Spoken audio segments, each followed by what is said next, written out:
I just wanted to show the video of the bluebird's house.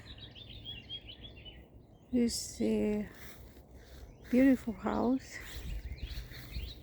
we put in the backyard.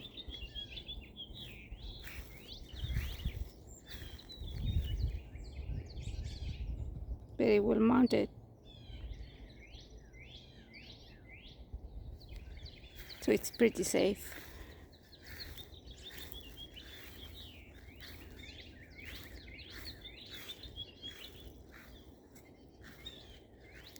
Just put this for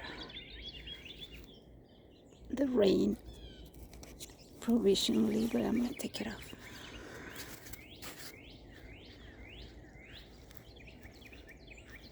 And here it is. Get a solar panel to charge the camera.